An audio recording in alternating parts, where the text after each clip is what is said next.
Good morning बच्चों। जैसा कि कल के टॉपिक में हम सभी लोग स्पर्मेटोजेनेसिस पढ़ चुके हैं।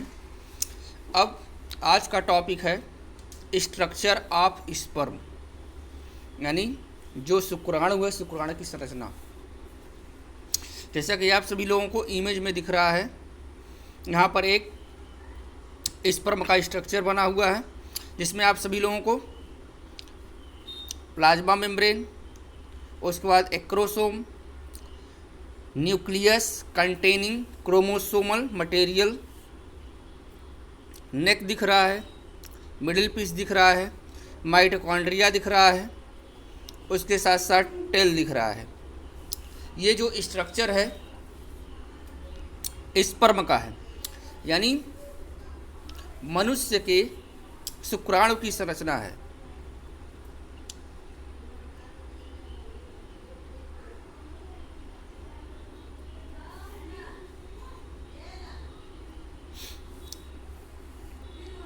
तो आइए चर्चा करते हैं स्पर्म के बारे में कि स्पर्म क्या है। जैसा कि आप सभी लोग स्ट्रक्चर में देख रहे होंगे कि स्पर्म बहुत बड़ा इसमें दिख रहा है, लेकिन ये जो स्पर्म होता है ये माइक्रोस्कोपिक स्ट्रक्चर होता है। हम अपनी नंगी आँखों से इसे नहीं देख सकते, नेकेड आई से नहीं देख सकते। इसका जो इमेज है या फिगर है वो इलेक्ट्रॉन माइक्रोस्कोप की सहायता से बनाया गया है, और इस फिगर को देखने से आप सभी को सभी पार्ट इसके नज़र आ रहे होंगे, किंतु हम नंगी आँखों से इसे आसानी से नहीं देख सकते। क्यों? क्योंकि ये माइक्रोस्कोपिक स्ट्रक्चर होता है। अब इस इमेज में देखते हैं, जो स्पर्म होता है, मनुष्य का शुक्राणु होता है, वो निम्नलिखित भागों में बटा होता है, फॉलोइंग पार्ट्स में बटा होता है। पहला हेड, आप लोगों को हेड दिख रहा होगा, हेड के बाद नेक, उसके बाद मिडिल पीस के बाद टेल। मनुष्य का जो स्पर्म होता है इन 4 भागों में बटा होता है, और उसके बाद इस स्पर्म के चारों तरफ प्लाज्मा मेम्ब्रेन का एक लेयर होता है, यानी स्पर्म जो होता है, स्पर्म के चारों तरफ प्लाज्मा मेम्ब्रेन का एक लेयर होता है। चारों तरफ से प्लाज्मा मेम्ब्रेन के द्वारा ये क्या होता है, ढका होता है।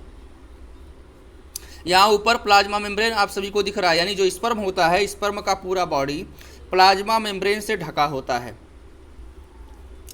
और उसके बाद स्पर्म का जो हेड होता है वो इलांगेटेड होता है, और उसके साथ साथ उसमें केंद्रक पाया जाता है, यानी जो हेड वाला रीजन है, हेड वाला रीजन इलांगेटेड होता है। हेड वाला रीजन इलांगेटेड होता है, और इलांगेटेड होने के साथ साथ जो हेड वाला रीजन है इलांगेटेड होता है। इलांगेटेड होने के साथ साथ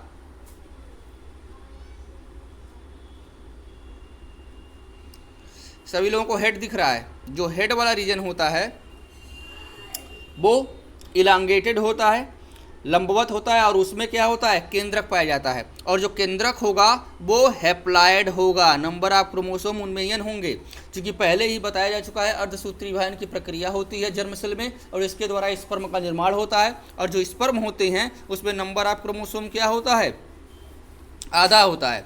यानी जो इसका हेड होगा, हेड में केंद्रक होते हैं, न्यूक्लियस होता है, और न्यूक्लियस में क्रोमोसोमल मटेरियल होते हैं, और उसमें नंबर ऑफ क्रोमोसोम क्या होते हैं, n होते हैं।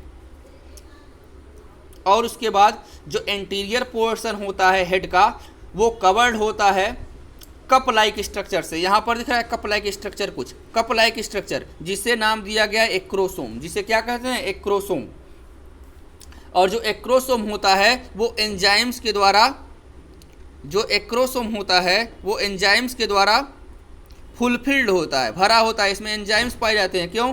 क्योंकि यही एंजाइम फर्टिलाइजेशन के समय क्या करते हैं, ओवा के ऊपर काम करते हैं, जिससे ओवा गल जाता है, और ये क्या करते हैं, उस ओवम के अंदर एंट्री करते हैं। यानी जो एक्रोसोम होता है, एक्रोसोम में एंजाइम्स पाए जाते हैं, एंजाइम भरा होता है।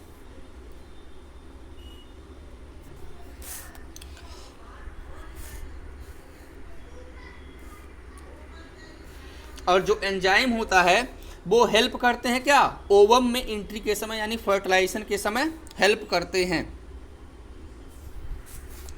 उसके बाद जो मिडिल पीस होता है, सभी लोगों को यहाँ मिडिल पीस दिख रहा होगा। उसके बाद हेड के बाद नेक है। नेक क्या करता है? हेड और मिडिल पीस को जोड़ने का काम करता है। जो नेक होता है वो हेड और मिडिल पीस को जोड़ने का काम करता है। हेड हो गया, हेड के बाद नेक हो गया, उसके बाद आते हैं मिडिल पीस पे। जो मिडिल पीस होता है, मिडिल पीस में छोटे छोटे माइटोकॉन्ड्रिया पाए जाते हैं। यहाँ लिखा हुआ है माइटोकॉन्ड्रिया प्लस सेंट्रियोल, ठीक है। मिडिल पीस में जो मिडिल पीस होता है, मिडिल पीस में माइटोकॉन्ड्रिया और उसके साथ साथ सेंट्रियोल दोनों पाए जाते हैं। और माइटोकॉन्ड्रिया क्या करते हैं? जब स्पर्म मूवमेंट करते हैं यानी पूंछ की सहायता से चलते हैं तो उन्हें एनर्जी यानी ऊर्जा प्रदान करने का काम करते हैं माइटोकॉन्ड्रिया, और सेंट्रियोल भी यहाँ पाया जाता है। फिर उसके बाद